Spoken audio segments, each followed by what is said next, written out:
Uh, Power to the people. It always comes down to that, doesn't it? Power to the people. Power to the people. And one of the slogans that came out of our struggle, which I think is a really important, is it okay? One of the struggle is that the people always win. The people always win. The people always win. The people always win. Sometimes even if they don't organize. Sometimes even if they don't organize. But the people have to be very clear where the power really lies. And so I am here representing the Bethesda African Cemetery Coalition. We are an organization of organizers. Everyone in our coalition is an organizer. And we have been fighting now for 7 years against fraud, waste, and abuse in Montgomery County. Montgomery County is determined that they are going to erase black people from the face of the earth. They thought they've tried it for at least the last 300 years. First, there were major plantations on River Road. If you ever go to the Whole Foods market on River Road in Bethesda, that was a site of a mass killing ground right there. The entire area, in fact, was basically a mass burial ground. And so we have been fighting to bring forth this history. Of course, Mark Elridge and the rest of the criminals in Montgomery County have been fighting us every step of the way, but we are winning. We're winning. And maybe some of you saw the MSNBC reporting on us yesterday.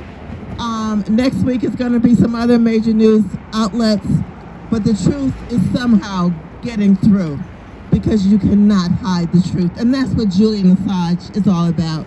I'm also a whistleblower. I'm an EPA whistleblower. Yes. I blew the whistle on Union Carbide's practices in South Africa. At the dawn of the Nelson Mandela government, I was seconded to the White House to work with the Mandela government in order to basically reorganize their environmental programs. And I found out that Union Carbide was operating a vanadium mine in South Africa. And everything that you see around you has vanadium. The cameras, the street lights, anything that has steel in it has vanadium in it, which means that vanadium is more important to the U.S. economy than gold. It's in all the cars, trucks, airplanes, everything that you use. And we found out that the vanadium mine workers were being murdered by a multinational corporation. And when I went to Al Gore and the rest of these guys and told them what was happening, they told me to let them die. And I was in the same position that most whistleblowers are in. I had to make a decision whether I was going to keep working with the White House, keep, promoting my career, doing whatever I was going to do to protect my family, or whether I was going to blow the whistle. And like Julian Assange, I decided to blow the whistle. Yes, thank you. And that started basically a 10-year fight with the United States government, in which also I was the target of death threats. My daughter was almost kidnapped. It's a very long story that I wrote a book about called No Fear, because we eventually got a law passed, which turned out to be the first civil rights whistleblower law of the 21st century called No Fear, which is the Notification of Federal Employees Anti-Discrimination and Retaliation Act of 2002. A better world is possible, but we have to fight for it. I wanted also just to really give a shout out to Daniel Ellsberg today, because Daniel is still lighting the way. He really is the godfather of this movement in so many ways.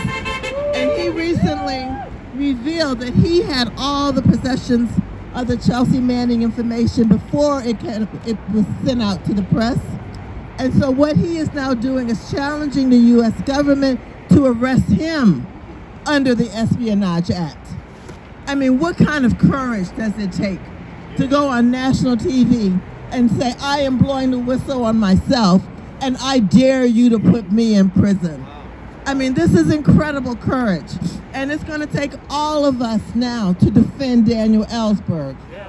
All of us. We all have to step up to the plate now because he's putting it all on the line for us, just like Julian Assange and just like all the whistleblowers throughout this country. So I'm going to end with a quote from my friend and my colleague, Noam Chomsky. And I did this before, but to me, Noam really speaks to this issue better than anyone else. He says, Julian has been subjected to years of torture, false charges, now the threat of extradition in which he will face possible lifetime of imprisonment. And the press is not coming to his defense. Do you see the Washington Post here? No. Do you see the New York Times here? No. The press is not coming to his defense.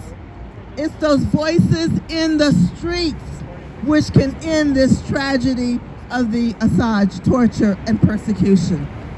We are the answer. We are the answer. And that's the reason why we say the people always win. Thank you very much.